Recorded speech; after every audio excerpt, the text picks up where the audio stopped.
नमस्कार, स्वागत है आपका एनएमएफ न्यूज में। मैं हूं आपके साथ शबनम। पहले सीरिया पर हमला किया, बम बरसाए और अब डोनाल्ड ट्रंप की तरफ से नाइजीरिया को निशाना बनाया गया। नाइजीरिया पर आधी रात अमेरिका की तरफ से एयर स्ट्राइक की गई और कहा गया कि उन्होंने तो आतंकी ठिकानों को निशाना बनाया है। और ऐसे में सवाल यह खड़ा हो रहा है कि डोनाल्ड ट्रंप क्या वाकई में आतंकियों को निशाना बना रहे हैं या फिर आतंक की आड़ में वो तमाम देशों को बुरी तरह डरा रहे हैं, क्योंकि बार बार कभी किसी पर हमले करते जा रहे हैं। इसी बीच जब नाइजीरिया पर हमला किया डोनाल्ड ट्रंप की तरफ से, बाकायदा एक ट्वीट भी किया गया। ट्वीट में डोनाल्ड ट्रंप ने लिखा, आज रात कमांडर इन चीफ के रूप में मेरे निर्देश पर अमेरिका ने उत्तर पश्चिमी नाइजीरिया में आईएसआई आतंकी गिरोह के खिलाफ एक शक्तिशाली और घातक हमला किया। यह आतंकी कई वर्षों से, यहां तक कि सदियों से नहीं देखे गए स्तर पर मुख्य रूप से निर्दोष ईसाइयों को निशाना बना रहे हैं और क्रूर तरीके से उन्हें मार रहे हैं। तो आज डोनाल्ड ट्रंप जो कर रहे हैं, इसी पर चर्चा करेंगे। चर्चा के लिए हमारे साथ जुड़े हुए हैं वरिष्ठ पत्रकार पंकज प्रसून जी। पंकज जी, किसी देश को डोनाल्ड ट्रंप हमले की धमकी देते हैं तो किसी देश को बिना बताए उस पर हमला कर देते हैं। पहले सीरिया पर बम बरसाए और अब नाइजीरिया को निशाना बनाया। आखिर डोनाल्ड ट्रंप आतंकियों को निशाना बना रहे हैं या फिर तमाम देशों को, हालांकि मुस्लिम देशों को निशाने पर ले रहे हैं? बड़ी इंटरेस्टिंग है ये। मैं नाइजीरिया वाले सब्जेक्ट पे आऊं उससे पहले मैं दो घटना बताता हूं, आप समझ जाइएगा। जेडी वेंस उपराष्ट्रपति हैं, उनकी वाइफ का नाम क्या है? आशा। वो हिंदू है। हाँ। अभी एक खबर आई थी कि जेडी वेंस चाहते हैं कि आशा जो है अपना धर्म परिवर्तन करके क्रिश्चियन बन जाए। वो खबर थी, सुनी होगी आपने भी। हाँ। भारत में चूंकि इस तरह की खबरों को कोई सीरियसली लेता नहीं है और उसके पीछे की मीनिंग नहीं समझता। जेडी वेंस डोनाल्ड ट्रंप के बाद अगला राष्ट्रपति बनने वाले हैं, उस चुनाव में लड़ना चाहते हैं और उसके लिए जरूरी है कि वो प्योर क्रिश्चियन रहे और ये वहां के लोगों को दिखाएं कि देखो मैंने एक हिंदू को कन्वर्ट करके क्रिश्चियन बनाया। बिल्कुल, क्योंकि इतने सालों से उन्होंने शादी की हुई, अचानक ये मुद्दा उठाना तो सवाल तो उठेंगे। ठीक, एक तो ये बात आ गई। दूसरी बात, एक चार्ली किर्गे या इस तरह करके एक नौजवान था जो मरा था, अरे जिसकी बेवा को डोनाल्ड ट्रंप ने स्टेज पे लाया था, गले वले लगाया था कि ये हमारा है। वो चार्ली किर्गो क्या करता था पता है? वो घूम घूम कर क्रिश्चियनिटी का प्रचार करता था, बोलता था कि हमारा बाइबल ये है और हमें इस्लाम जो आ रहा है उसको रोकना है वगैरह करके। यानी कहने का मतलब कि वो कट्टर क्रिश्चियन था। बिल्कुल। और डोनाल्ड ट्रंप ने बताया कि ये मेरा अपना आदमी। ठीक है, ये दोनों घटनाएं बताने का मेरा मकसद यह है कि डोनाल्ड ट्रंप का जो वोटर है वो प्योर व्हाइट क्रिश्चियन है और वो क्रिश्चियन सुपरमेसी चाहता है। और इसलिए डोनाल्ड ट्रंप को यह जरूरी है बताना कि हम ईसाइयों के लिए काम कर रहे हैं। लेकिन नाइजीरिया के लोगों से क्या मतलब है? नाइजीरिया के आतंकियों पर अचानक से हमले कर देना। जी, अब आते हैं नाइजीरिया पे। नाइजीरिया जो है वो दो भाग में बटा हुआ है। जो उत्तर का भाग है, नॉर्थ, वहां पे मुसलमान है ज्यादा और जो साउथ है वहां ईसाई हैं। अगर नाइजीरिया की पॉपुलेशन की बात करें तो 52% मुस्लिम्स हैं और 48% क्रिश्चियंस हैं। ठीक है, अब वहां पे ईसाइयों में और मुसलमानों के बीच झगड़ा चलता रहा है लंबे वक्त से। किसी जमाने में वहां जब राज हुआ करता था ब्रिटेन का तो उन्होंने बड़े पैमाने पर ईसाई वगैरह बनाए वहां, और ईसाई वहां थे, ईसाइयों की सुपरमेसी थी, उनका राज चलता था। जब ये खत्म हुआ, आजाद हुआ, तो पता चला मुसलमानों का राज शुरू हो गया वहां पे। और साउथ में जो क्रिश्चियंस हैं उन पर हमले होने लगे बोको हरम बनाकर। बोको हरम मुसलमानों का संगठन है।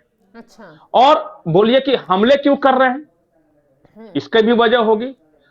उसका इकोनॉमिक कारण है कि पैसे ज्यादा ईसाइयों के पास है, जनसंख्या ज्यादा मुसलमानों की है। जैसे उदाहरण के तौर पे किसान हैं तो ईसाई हैं, उनके खेतों में काम करने वाले मजदूर हैं वो मुसलमान हैं।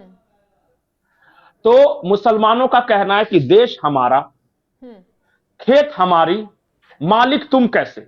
यहां से यह शुरू हुआ और फिर हमले वगैरह होने लगे। पता है आपको पिछले 2 साल में कितने ईसाई मारे गए हैं वहां? कितने? 2 साल में ऑफिशियल डाटा है 35,000 का। अच्छा। और अमेरिका और क्रिश्चियंस कंट्री का कहना है कि 2 लाख से ज्यादा। लेकिन तो ये इतना भी मारा तो गया। गंभीर विषय है ना कि इतनी बड़ी संख्या में ईसाई मारे जा रहे हैं और फिर डोनाल्ड ट्रंप ने उनकी तरफ आवाज उठाई है, तो गलत कहां है? जी, नहीं नहीं, इसलिए मैं कह रहा था कि ये जो झगड़ा है वो आतंकवाद या वगैरह कोई मतलब नहीं, ये सीधे सीधे क्रिश्चियनिटी और बनाम मुस्लिमों के बीच। मुसलमान का झगड़ा है। हाँ। और जो डोनाल्ड ट्रंप हैं या फिर यूरोपियन कंट्रीज हैं वो क्रिश्चियनों के साथ हैं। ये मैं पॉइंट नंबर 1 में बताना चाह रहा था, इसलिए ये से सारी भूमिका ये की। ये तो आ गया। अब आते हैं इकोनॉमिक इसका इश्यूज पे। साउथ जो है वो अपेक्षाकृत कम डेवलप है और मिनरल रिसोर्सेज नॉर्थ में है जो कि मुसलमानों के कब्जे में। अच्छा। डोनाल्ड ट्रंप को चाहिए मिनरल्स, वहां की खनिज। तो वो तब तक नहीं मिनरल्स वहां ला सकते जब तक कि वहां कोई ईसाइयों का राज नहीं आ जाएगा या अपने लोगों का राज नहीं आएगा। ये तो ठीक पाकिस्तान की तरह हो गया, बलूचिस्तान में तबाही मचाई जा रही है क्योंकि रेयर अर्थ बिल्कुल मिनरल बिल्कुल। चाहिए। आज अगर बलूच नेता जाके डोनाल्ड ट्रंप को कहें कि हमें आजादी दिलवा दो और यहां के मिनरल्स आपका हुआ, तो देखिए कल से डोनाल्ड ट्रंप कहेंगे कि बलूचों की आजादी का ऐलान। इस तरह का आदमी है। तो यही है। तो नॉर्थ में ज्यादा मिनरल्स हैं, तो वो उसको तो चाहिए। तो दो तरीके से पा सकते हैं, या तो वहां ईसाई राज आ जाए या अपना लोग बैठ जाए, या फिर हमारे हमले से डरकर वो हमसे समझौता कर ले नाइजीरिया। और समझौते के शर्तों के रूप में हम यही कहेंगे कि आज से तुम्हारे माइंस मिनरल्स हमारे और हमारे अकॉर्डिंग चलो, तब छोड़ देंगे। और नहीं तो दुनिया भर के ईसाई तुमसे नाराज है ही, हम मारेंगे, हमारा वोट बढ़ेगा अमेरिका में। सही बात है। ठीक है, इतना समझ गए। अब आते हैं पॉइंट नंबर 3 की तरफ। लोग ये बोल रहे हैं कि बोको हरम ने या फिर दूसरे इस्लामिक संगठनों ने ईसाइयों को कम मारा, लेकिन अमेरिका क्यों वहां के अपना ईसाई समझा, दूसरे देशों के ईसाई क्यों नहीं? क्योंकि अमेरिका में सुपीरियर क्रिश्चियनिटी का एक हवा बह रही है। वहां जाइएगा ना, तो वहां के जो अभी नया जो माइंडसेट है वो माइग्रेंट्स को पसंद नहीं कर रहे हैं, चाहे एशियन हो या कोई भी हो, अफ्रीकन हो या कुछ भी। आप देखें, बिल्कुल, चाहे मैक्सिकन हो। दूसरा, क्रिश्चियनिटी को प्रमोट किया जा रहा है बाकायदा सरकार की तरफ से। मैं एक आंकड़े देख रहा था, कल के ही आंकड़े हैं, ये आए हैं। 36% बाइबल की बिक्री बढ़ गई है। अच्छा। पिछले साल के मुकाबले, क्योंकि लोगों में रुझान बाइबल के प्रति ज्यादा हो रहा है। अमेरिका और यूरोप में एक हवा बह रही है जिसमें वहां के लोगों को ऐसा लगता है कि आज अगर हमने इस्लाम को नहीं रोका यूरोप में और अमेरिका में आने से, तो हम हार जाएंगे इस्लाम के खिलाफ युद्ध। तो आप आने वाले वक्त में यह भी देखिएगा कि नाइजीरिया तो हुआ और वहां तो मैंने बता दिया, लेकिन यूरोप के कई देशों में एंटी इस्लाम मूवमेंट शुरू हो जाएंगे और अमेरिका में भी।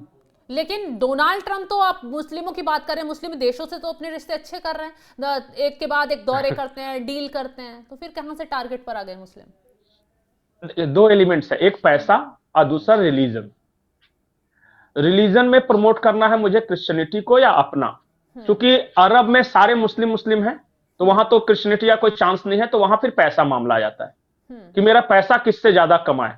अगर मुझे यूएई और सऊदी और जॉर्डन और इजिप्ट, इस तरह के देश अगर हमारे साथ है तो वो अच्छे देश हैं। लेकिन जो देश हमारे साथ नहीं है, जैसे ईरान, यमन, तो वो खराब देश हैं और वहां का शासन व्यवस्था खराब है। और ये हमारा फर्ज है कि वहां के लोगों को अच्छा शासन दे। मेरा कहना है कि तुम हो कौन देने वाले, चौधरी? वहां के लोग समझेंगे, वहां के लोगों को जो अच्छा लगता है वो करेंगे। अमेरिका दुनिया में हर जगह अच्छे करते जा रहे हैं, डील कर रहे हैं, और जो बुरे हैं उन पर बिना बताए हमले कर दे रहे हैं। इनका मकसद क्या है हमलों का? क्योंकि आतंकियों का बहाना लेते हैं, एक के बाद एक देश पर बम दाग देते हैं।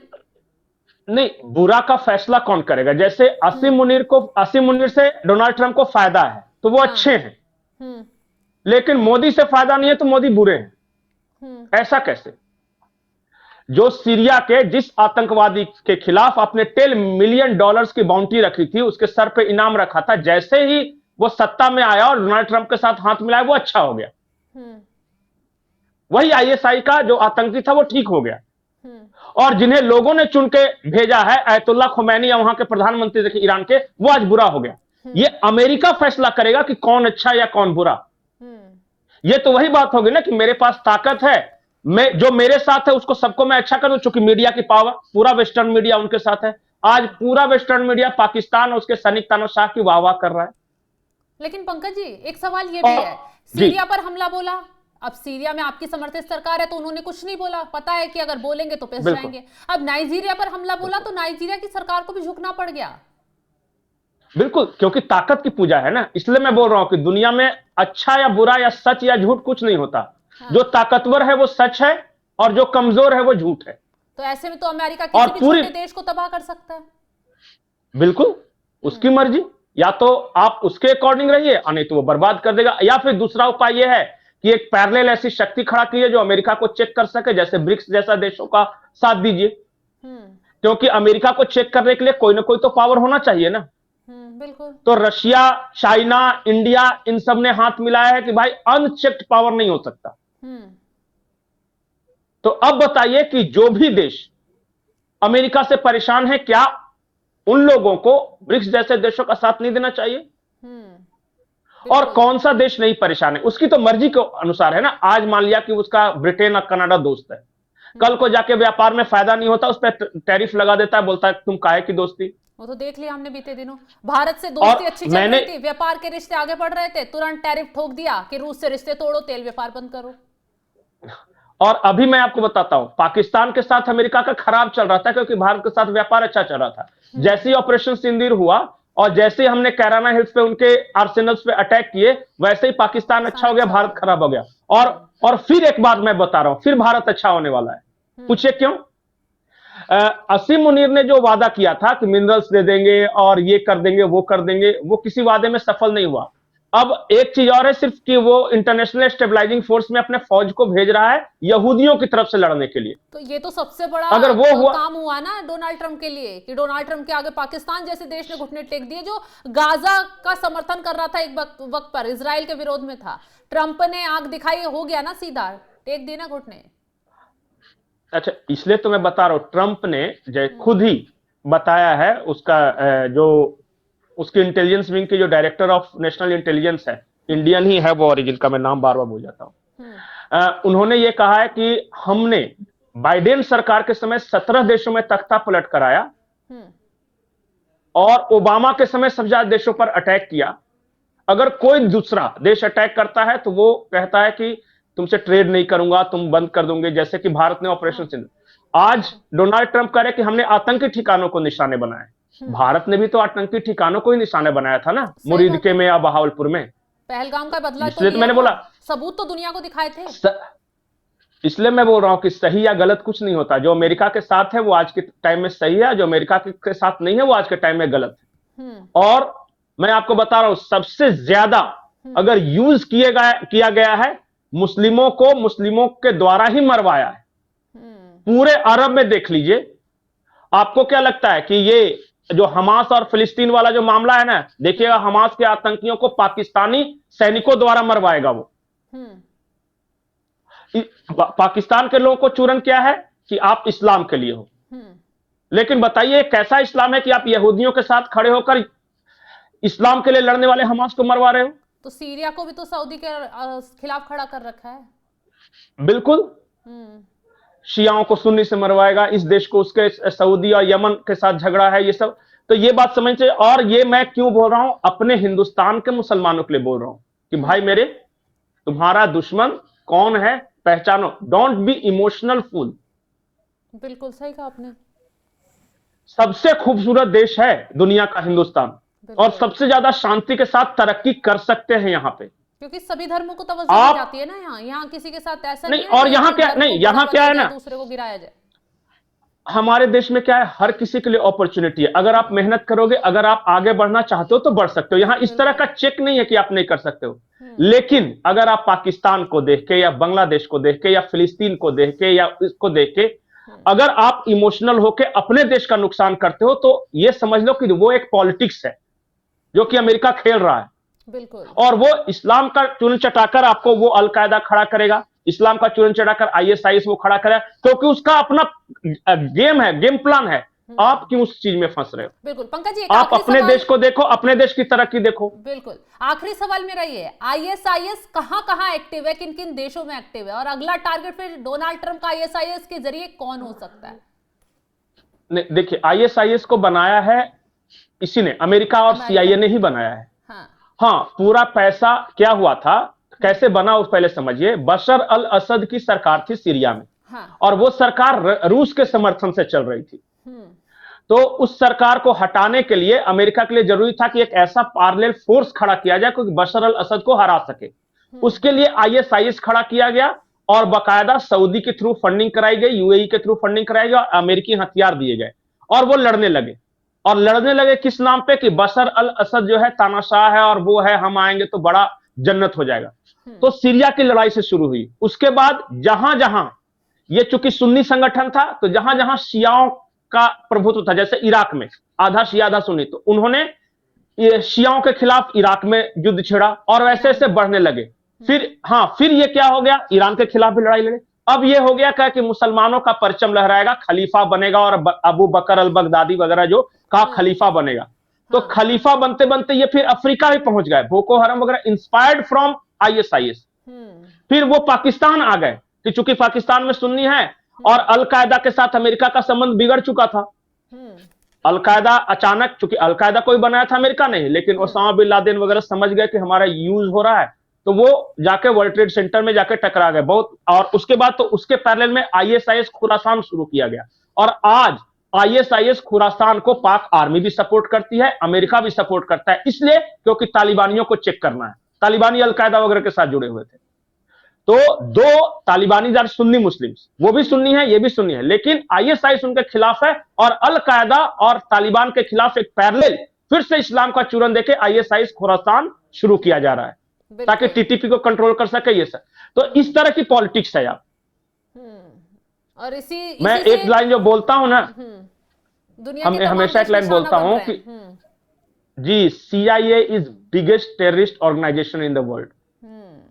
सही कहा आपने। अब्दुल नासिर से लेके मिस्र में अब्दुल नासिर से लेके और आज जो भी आतंकी संगठन बने हैं सबको पैसे और हथियार सीआईए की तरफ से मिले हैं। बिल्कुल सही कहा और मरने वाला भी मुसलमान और मारने वाला भी मुसलमान। सीआईए कितनी चालाकी से घुन की तरह तमाम देशों में लग रहा है और उन देशों को बर्बाद कर दे रहा है। ये उदाहरण हमने बांग्लादेश में भी देख लिया, आज नाइजीरिया में भी देख लिया और सीरिया में भी देख लिया। तो ऐसे में तमाम देशों को अब शायद अलर्ट होने की जरूरत है, इस राजनीति को समझने की जरूरत है। पंकज जी बहुत बहुत शुक्रिया हमारे साथ जुड़ने के लिए। तो देखा आपने, डोनाल्ड ट्रंप ने पहले सीरिया में अटैक किया, आईएसआई को यहां पर निशाना बनाने का हवाला दिया गया और उसके बाद नाइजीरिया में भी सेम बात कही गई कि यहां आतंकी थे, हमने आतंकियों को ठिकाना बनाया, निशाना बनाया, क्योंकि ये आतंकी ईसाइयों को निशाना बना रहे थे, ईसाइयों को मार रहे थे। अब डोनाल्ड ट्रंप सिर्फ आईएसआई को निशाना बना रहे हैं या फिर इसके पीछे खेल कुछ और है, ये हमने आपको बारीकी से समझाया। तो इस खबर को लेकर आप क्या कुछ राय रखते हैं कमेंट बॉक्स में जरूर बताइएगा और तमाम बड़ी खबरों की अपडेट के लिए आप हमारी वेबसाइट www.newsnmf.com पर जाकर भी लॉग इन करें। नमस्कार।